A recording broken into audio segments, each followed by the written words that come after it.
First of all, thanks for your participation. I think I speak on behalf of all the educators in the Area 8 group that we appreciate your participation.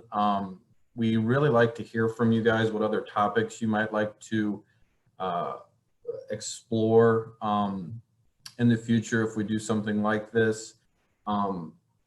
Really happy with all the feedback we've been getting from you guys. So just put down there some thoughts and then maybe some questions as well. If we don't get to everything, then you know, we can always get a hold of you or you get a hold of us. So yeah, just be thinking about some things that maybe you want to talk about in the future, and we'll see if we can cater to towards those, because if you have the question, then more than likely someone else has that question, and that's what we're here for. So we'll get started here in a couple more minutes.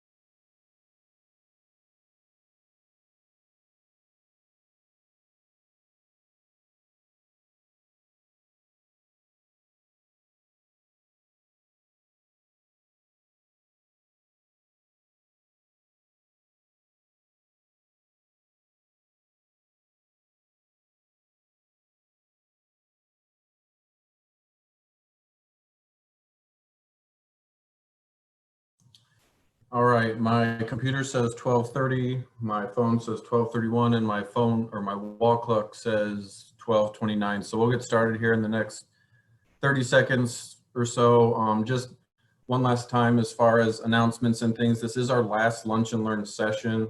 We're very happy for everyone who's been a part of this, whether you came to one or all of them. Thank you for your participation, your questions.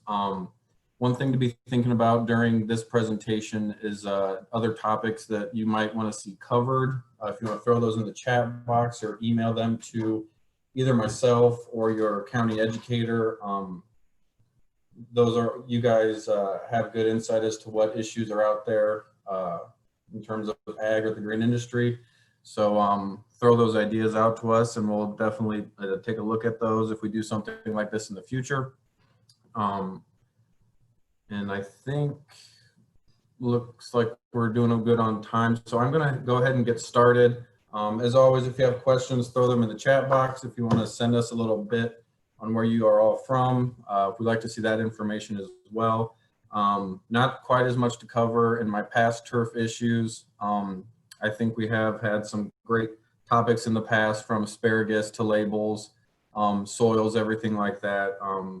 It's been fun watching and also giving some of these presentations on turf issues. So diving right into it, turf issues, these are things that I sort of came up with, things that I have seen this spring or in past springs, having to do with lawns, but also some landscape issues.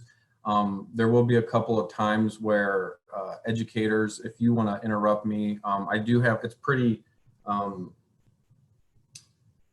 the information is pretty standard, but if you have more input, feel free to interrupt me, because I have my own personal anecdotes for different things in landscaping. But if you've heard something else or some other different things, feel free to share that. And I'll call you guys out to see if there's anything in future slides. So before we jump too far into it, follow-up questions. So I went through the different comments during the lawn care issues. We had some great questions, great comments. One of them was how to deal with wild violets and strawberries. So I've got a picture of a wild violet up there in the right top corner. In turf, it's one thing to control because you can use herbicides, but herbicides with strawberries, because violet is a broadleaf and strawberry is a broadleaf, there's not much you can do in terms of a selective herbicide. So my suggestion would be to pull those violets, because you can get more of that tuber, that storage organ that the violet uses to regenerate during different herbicide applications. And plus it's safer for your strawberries. The only other thing I could think of is timing. If you have strawberries that are not yet planted, make sure your bed is clean of seed and other weeds. And then locations, violets do not like sunshine. So think about planting your strawberries in maybe a more sunny location, and maybe they'll be able to outgrow and outcompete those violets. A lot of comments on crabgrass and creeping Charlie. I would direct you towards our past talks. I think those should be available on YouTube or the emails. So we've got a lot of information on that, or feel free to email me with those specific questions. There's a lot of good information on that. And then this was a great question about lawn care providers as far as seasonal schedules. So in a perfect world, the research tells us, I'm going to use dandelions as an example of that. People care most about dandelions in the spring during that flush of blooms, those yellow blooms that turn into the white seed heads. However, you know, turf lawn care companies, they are more than happy to spray those dandelions in the spring, and you can get some good control with that. If I were to have a lawn care company spraying on my lawn, I would be asking them, you know, that's great to spray those dandelions in the spring. I'd really like you to spray them in the fall, during the fall fertilization timing, to see if they can do that.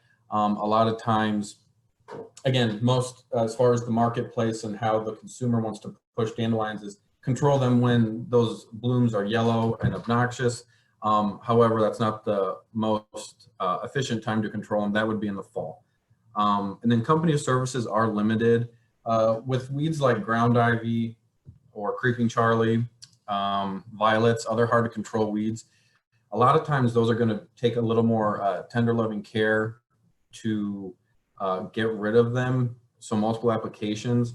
And a lot of times that's going to be a special trip for those lawn care companies. So just be aware of when you want things sprayed. And as far as broad pictures go, any broadleaf weeds, you're really going to want to treat those in the fall.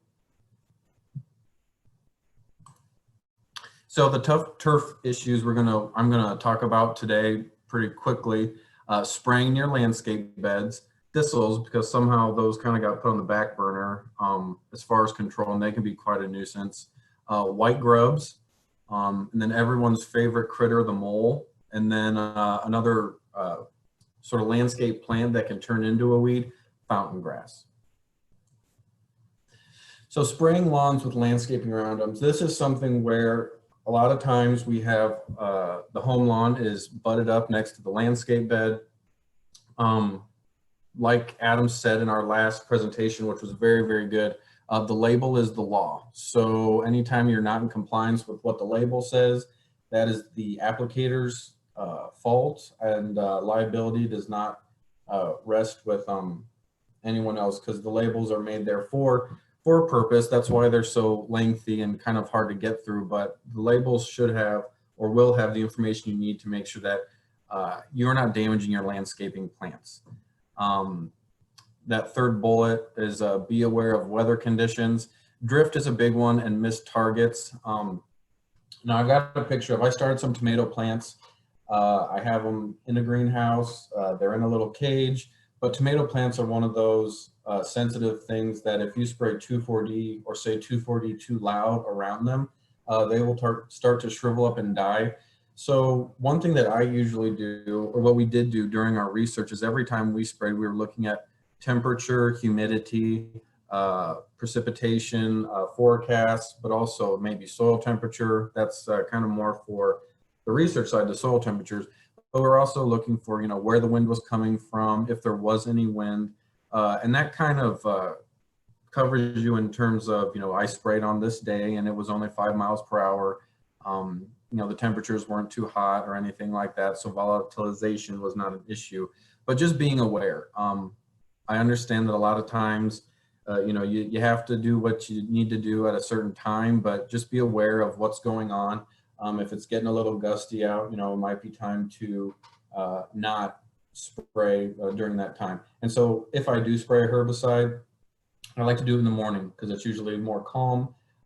Things haven't kicked up from the sunlight and the warm air moving around. So be aware of weather conditions when you're spraying near lawns, or I'm sorry, near landscape beds. And then sensitive plants, I just threw this in there. A lot of times, if there is an issue, you're going to be looking at redbud trees, grapes, and then tomatoes, and maybe even grape tomatoes. Those are ones that if something does get nicked, those are going to kind of be the ones that show up first.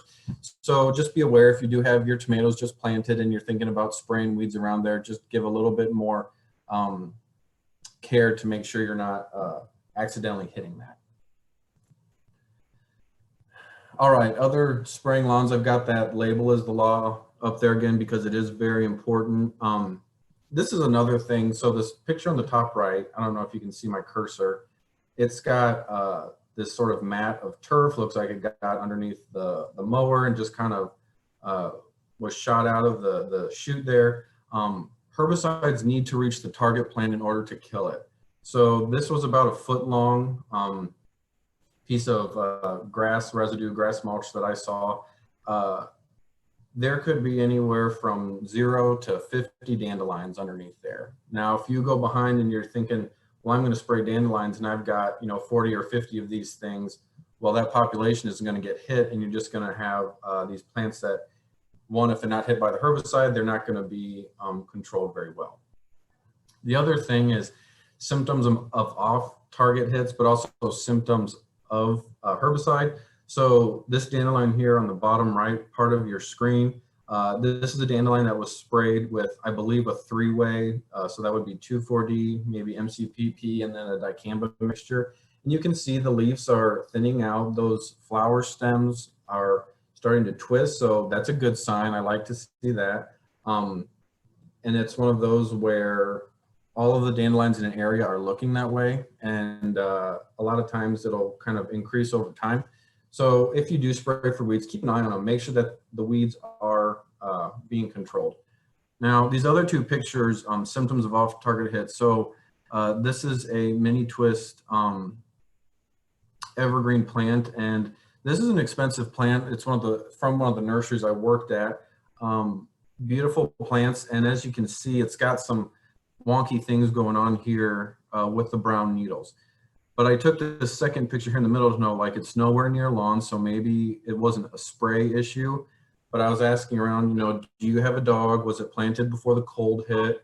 And lo and behold, it was maybe nicked by dog urine. And so, as you can see, they have put signs up and rocks and little barriers to where hopefully they could dissuade that dog from urinating on it. Because there are many, many, many symptoms that look like herbicide off-target injury, but are not. So if there was a checklist, I'd say there's probably 3 or 4 dozen things that I'm looking at to see, well, did the herbicide really hit the plant, or was it just underwatered, under-fertilized? Did a dog get to it? Are the squirrels digging around it? So there's a lot of things that can affect landscape plants. Herbicides are one of them, but make sure you're checking with the other different options it could be. The other thing too is this was planted before the cold, so it might have got nicked when in Wabash County and surrounding counties we were worried about not just frost temperatures, but temperatures of 20 degrees or 23 or 24 degrees for a night low in the middle of May, which is always fun to deal with. All right, moving on to thistles. So these are a fun weed. You'll know it when you grab it. It's Canada thistle is the one on the top right. These ones are probably the most noxious, and I say noxious as kind of a legal term because if there is thistle seed in your grass mixture or anything else that's purchased, it does need to be made known to the consumer. Canada thistle is a perennial, so this is something that will come back every year. It does tend to come back every year versus the musk and bull thistle. So kind of hard to see, but this is a bull thistle down here. Bull thistles and musk thistles are biennials. So this one I would say is a first year musk thistle, meaning it has had 1 year it's in the first year growing vegetatively.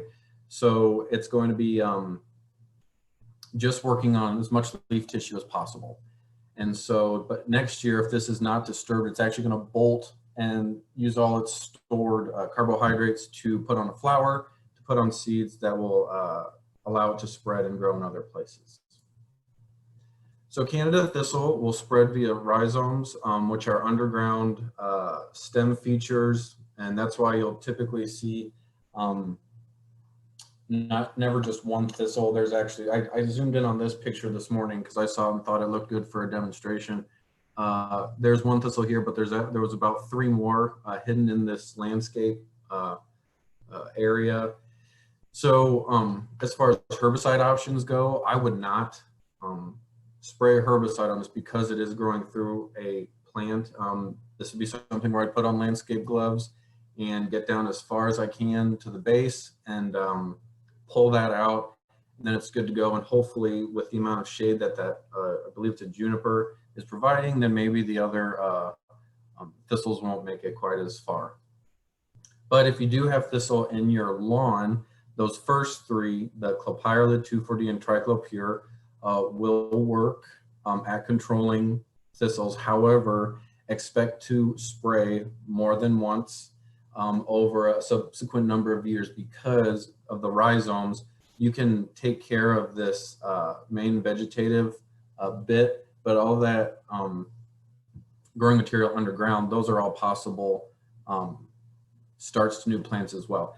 Glyphosate will work, but don't spray glyphosate on your thistles on your lawn because glyphosate is a non-selective, so it will control or kill everything that gets sprayed on.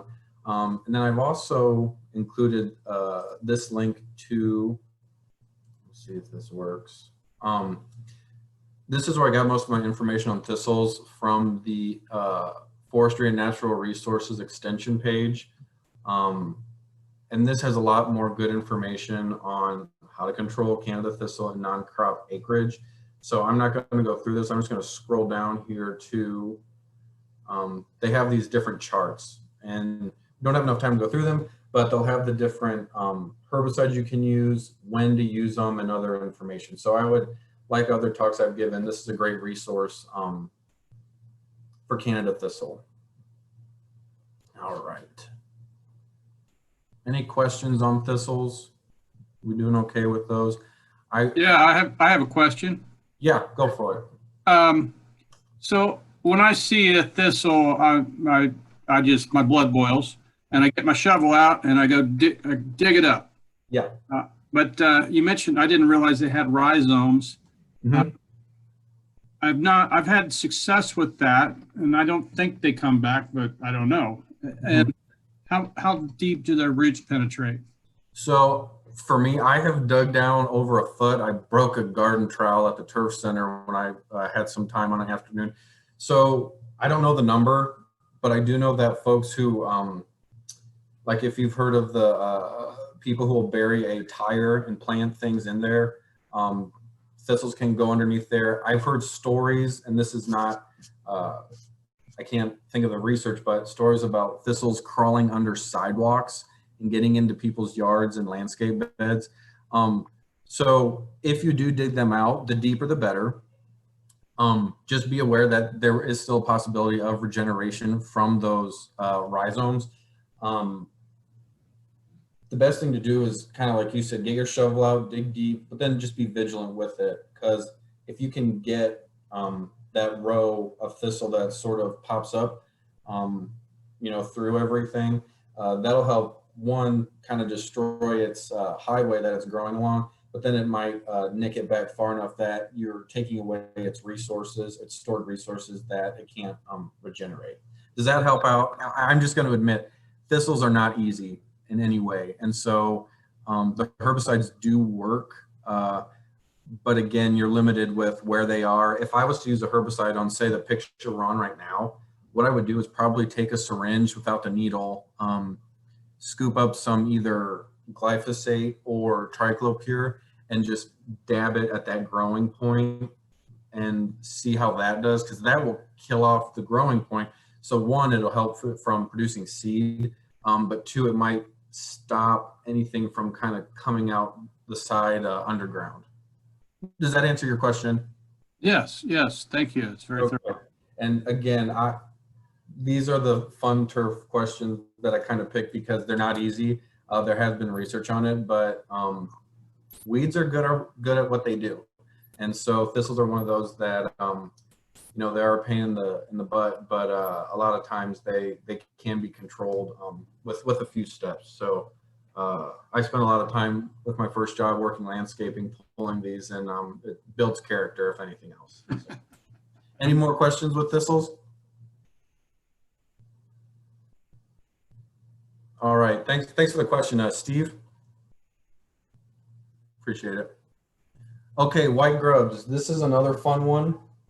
I got my information on this from Doug Richmond at the entomology department. He does wonders with these guys. They've got a lot of good information, but like thistles, these are hard to get rid of. White grubs consist of many different species. They feed on organic matter, so the different grass bits in the soil.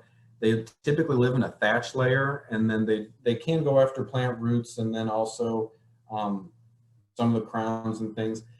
Diminishing turf vigor is the biggest issue. So if you've got this grub gnawing on different parts of the turf plant, you're going to lower drought stress, and it's going to be more susceptible to things like traffic, and it doesn't look good. Now you see white grub damage a lot, or most notable in golf courses, because it is a manicured lawn.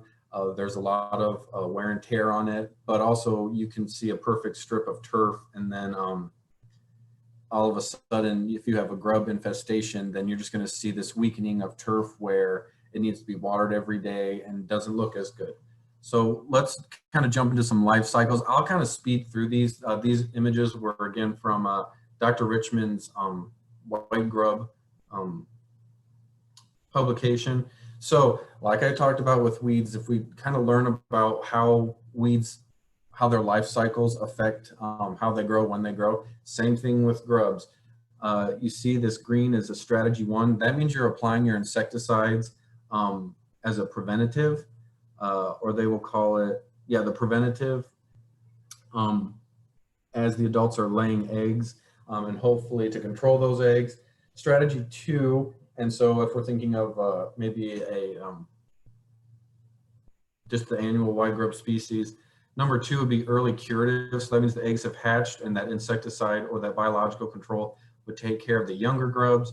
And stage 3 would be late curative. So strategy 3 would be later in the season, try to get rid of these guys. But as you start these overwintering grubs, they're just kind of hanging out a little deeper in the soil. And then as they pupate and then become adults, in the spring, it's not going to be quite as effective. And then you have these fun guys that are semi-annual, which if we start here in the November-December range, you have the adult that overwinters during the cooler months. You come over to January, the adults emerge, they're going to lay eggs, and that's when you're going to do your strategy 1 to try to eliminate those eggs from hatching. And then stage 2, the adults, well, these guys, these eggs that were laid in April or May, by June and July, they're going to be adults, and then they're going to lay new eggs. And then they are going to repopulate your grub populations. And then by September, October, you have adults that can overwinter. So the black turfgrass and tinnitus, again, you have your strategy 1 in the early spring, strategy 2 both in May and June, as well as September and October, and then strategy 3 June, July, but also September and October. So these would be more for maybe a golf course setting. I'd be more interested in the Japanese beetles that are the annual life cycles. So white grubs, again, Purdue Extension Resources, the turf website. This is going to be probably one of the more important things I show today. Again, the turf website, I really want you guys to go in there, take a look around, get some traffic going through there, because they do have a lot of good information. But if you scroll down, hopefully you're seeing the website. You go to the homeowner tab in the resources. Homeowner publications, this is all public, this is all free to the public. So, and you have these different tabs. So establishing turf area, maintaining a home lawn, weed control, disease control, insect control, pesticide information, athletic fields. So for weed control, you know, broadleafs, crabgrass, identification of grassy weeds, a lot of good information there. And then insecticide control, some great information, just so turfgrass, insects, managing white grubs and turfgrass, download your PDF. This is where I got most of the information for grubs, but it also has things like protecting pollinators from insecticide applications. So a lot of great information dealing with many, many things in turf. So again, I'd really encourage you guys to visit that turf grass website. Now, I'm not going to stick too much on this. All this shows is the different timing of your biological insecticides. So these are things like microbials or parasitic nematodes. The best time to apply those are going to be in your July, August, and September. I'm going to kind of zip through this one and the next one. The white grub chemical insecticides. So you have things like organophosphates, carbamates, neonicotinoids, and I can't say these. I'm better with herbicides than insecticides. But anyway, it shows that each of these different trade names here, the different chemical names, so trichlorfluron, and other different ones to use, and when they're best applied to the soil surface. So I'm just going to leave this up for another second. This is something that, again, you can find in the white grub control publication that I showed you from the Purdue Turf website, and it just does a really good job. I will say it is an expensive thing if you have a large yard with a lot of grubs. It can be a little costly. And another bit for the Purdue Turf Doctor, which is a wonderful app, cultural controls, biological controls, and chemical controls for white grubs. So if you have damage, rake and receive damage areas, and then different programmings you can do. Biological controls, which we went through on that first graph with the yellows, reds, and oranges, different names of those, and then chemical controls, which will be anything that contains the active ingredients listed here. And white grubs, like thistle, are hard to control. So, okay, moles. This one was a big one. I probably should have started with it, but big picture, moles are not easy to manage. Why? They live underground. We can't see them. And they are just a nuisance. I have seen the nicest people in the world, love all the animals and plants, but so help me, when moles come in, they just turn nasty and they hate them. And it's because they do quite a bit of damage and they can do a lot of damage in your lawn. They can do a lot of damage in the flower beds and also in the gardens. So there are many things to go with them as far as controlling them, but nothing is perfect. And so I'm not going to say that there's a silver bullet that will take on moles, but there are different things you can do. Most active in the spring and fall. So if you are going to do some sort of trapping or control, I would suggest doing it in the spring and fall after rain events, because that's when they're most active. They feed on earthworms and grubs, and maybe some insects that are in the subsoil. They are not grain feeders, so any sort of pellet that you put down in their runways or anything, they're probably not going to eat.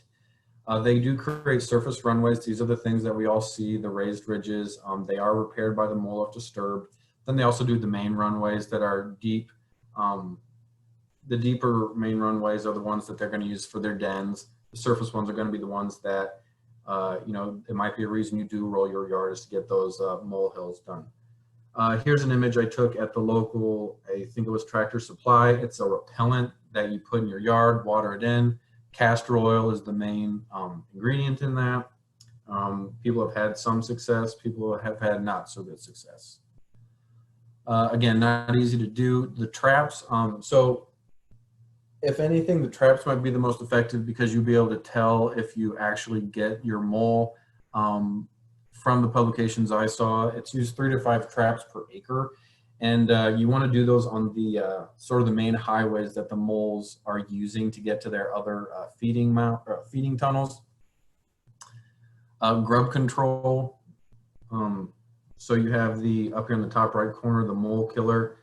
Mimics mole's natural food source. I have used these before in my research plots when I was at Purdue. They do work well. However, if you kill a mole,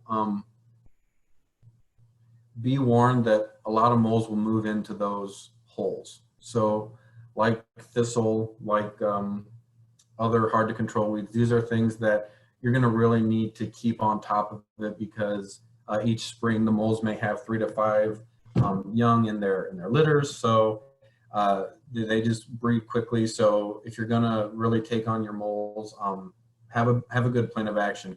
I did hear something, I think it was Rosie Lerner who helped me out, but to use mole killers as far as these worms initially, and then to protect your landscape or your gardens, then maybe work on the repellent.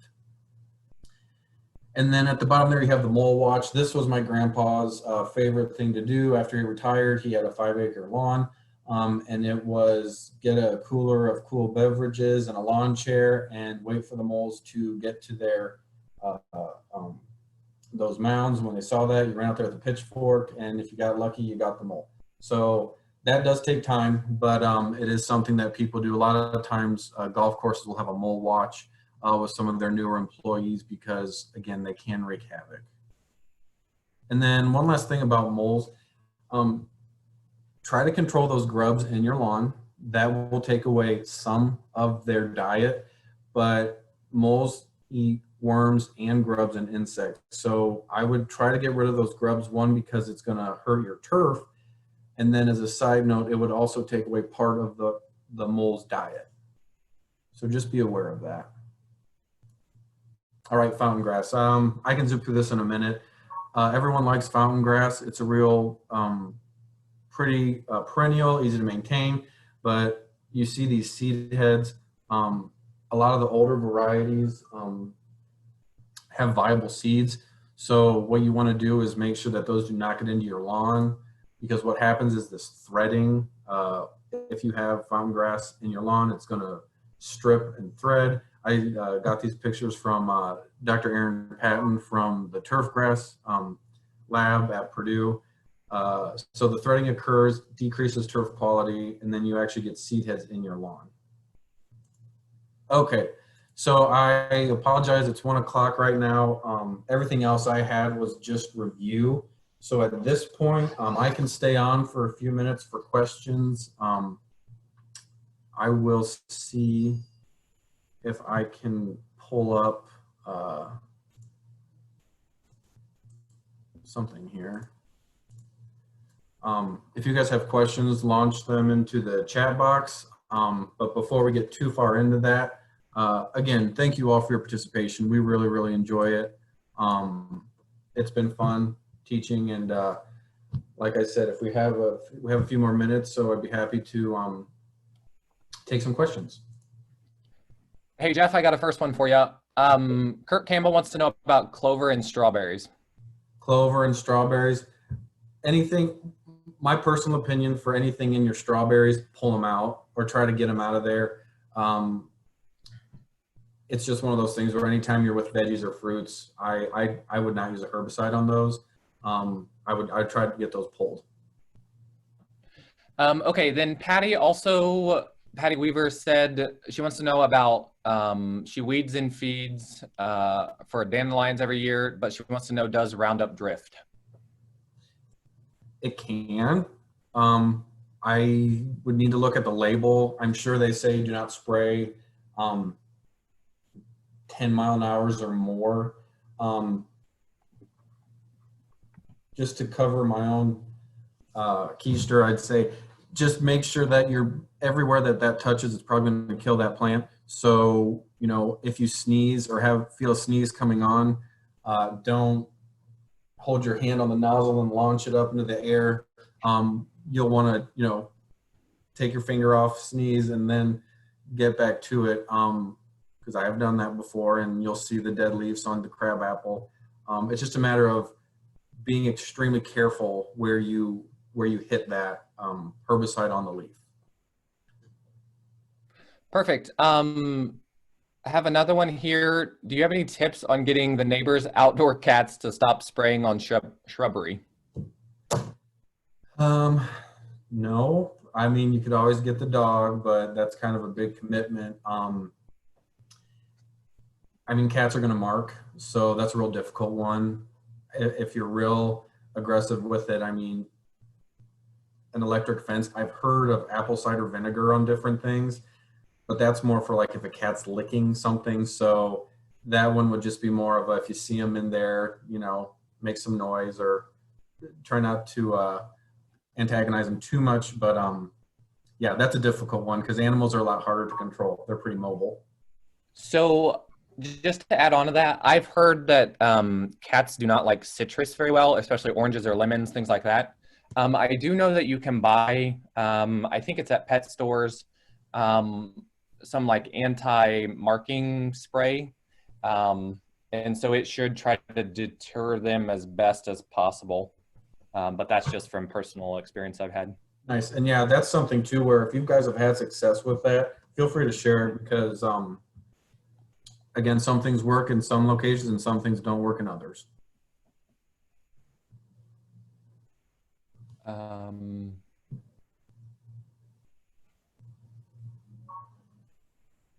Oh, so Carol wants to know, should thistle be cut short before using glyphosate?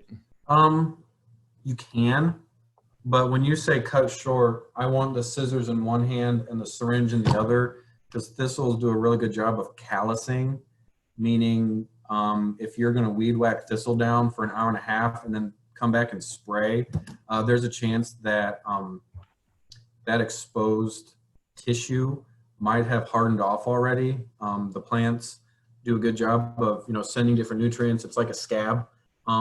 So, scissors in one hand, cut, and then put a drop or two. Or again, if you just hit that growing point with the herbicide. Now that's more of my experience. I don't have a source for that, so I can look into that for you if you'd like. Rita asked the question, and I don't know exactly, but she says, what are adult grubs? And then Kay also wants to know, are grub chemicals safe for insects, for helpful insects? So typically what's going to happen is, one, read the label, because there's a bunch of different products out there. When you are applying, let's do one thing at a time. Adult grubs are going to be things like Japanese beetles, the chinch bugs, June beetles, mayflies, bill bugs in golf courses. So there are a bunch of adults that are white grubs. Grubs can be many things. So I would have you look at that. The publication actually has how to identify different grubs and what they grow up to be, because you have to look really hard at the tail end of those grubs to figure out what sort of pattern they have. And then you figure out what you have, what specific species. But white grubs in general are just a group of species. And then as far as safe for helpful insects, read the label, because if you're spraying for grubs, it's an insecticide. So you're just going to want to be careful. Make sure you read the information on your pollinators, when to spray. Do you need to water it in? Do you need to not water it in? See, I'm kind of like was mentioned, I think Corey, you mentioned this. If it's something you can buy on Amazon or at the store, it's not a restricted use pesticide, but golf courses and things, athletic fields, they might be using something a little more toxic. So they're going to have more restrictions, but always read that label to make sure you're covering all your basics.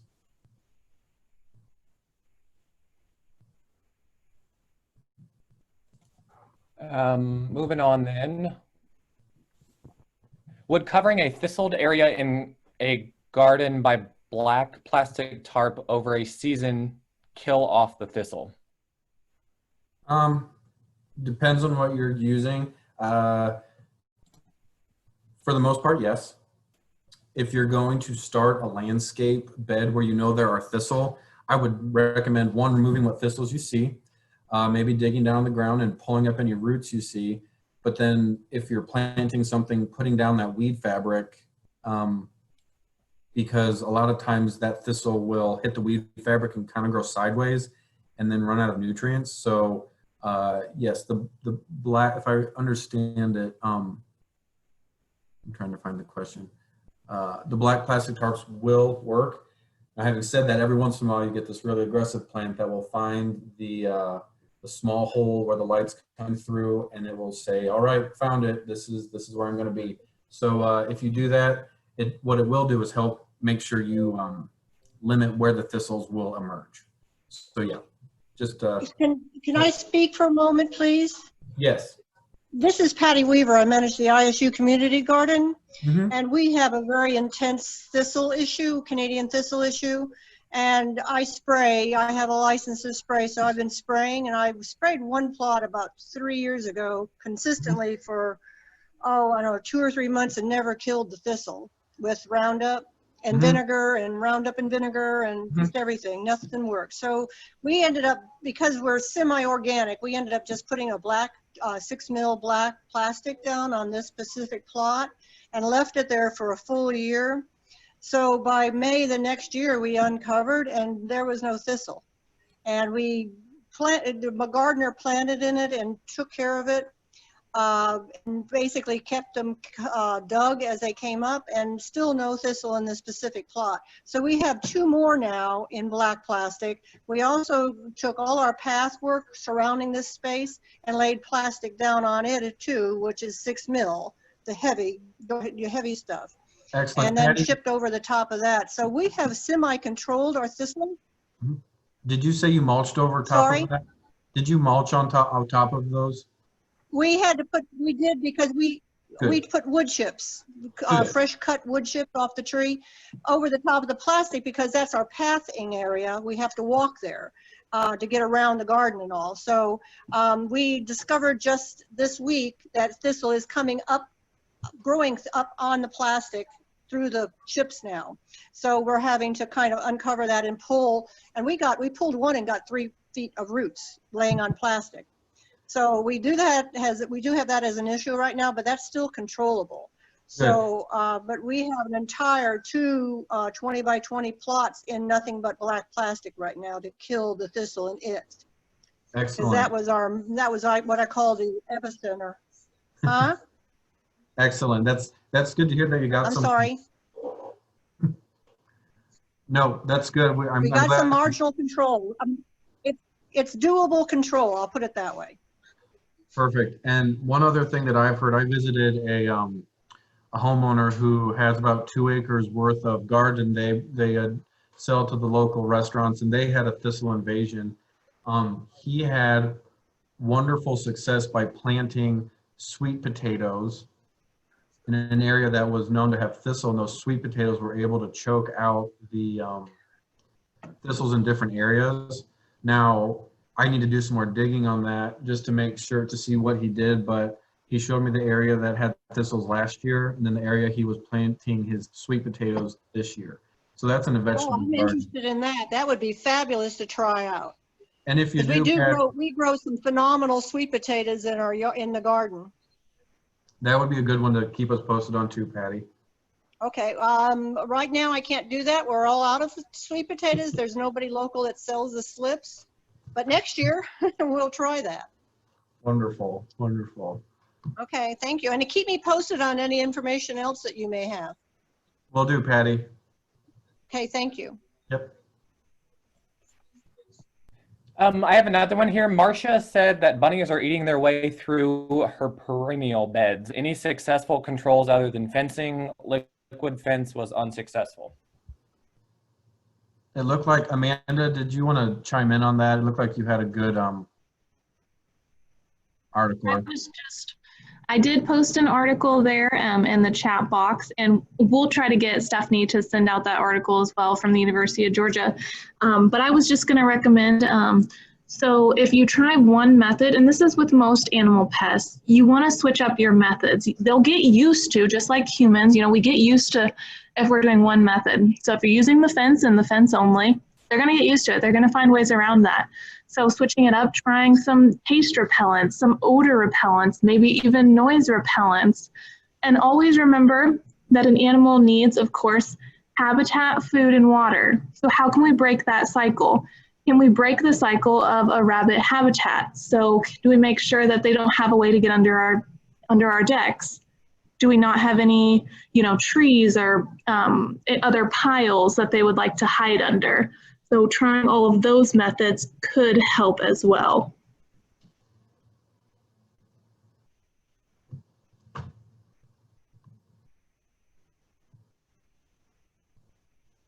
Thanks, Amanda. I forgot to do this earlier, but I'll throw my email address out there. And like I said, contact your local extension agents. They've got all the resources I do. Yeah, Purdue's one of those great ag schools that a lot of people just don't really tap into. So that's why I tried to cover the websites and the different resources. That'll really put you ahead of the game. And it's good sort of review for those master gardeners or anyone who needs certification. It's more of a fun reading, kind of like our presentations. Again, try to keep them short, try to learn some things, but at least push you in the right direction as far as different issues. Another, I think this might be the last question here. Is there a need to cover sweet potato plants the next few cold nights that it's 50 to 41 degrees? That's a great question.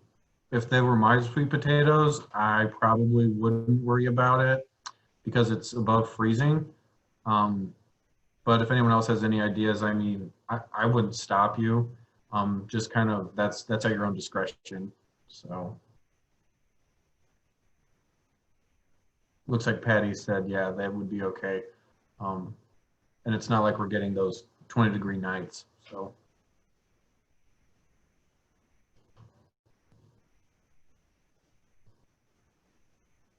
I think that's all the questions unless I missed one.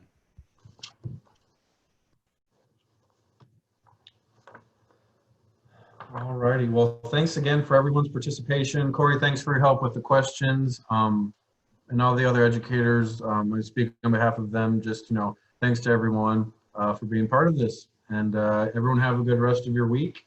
And yep, we'll catch you later.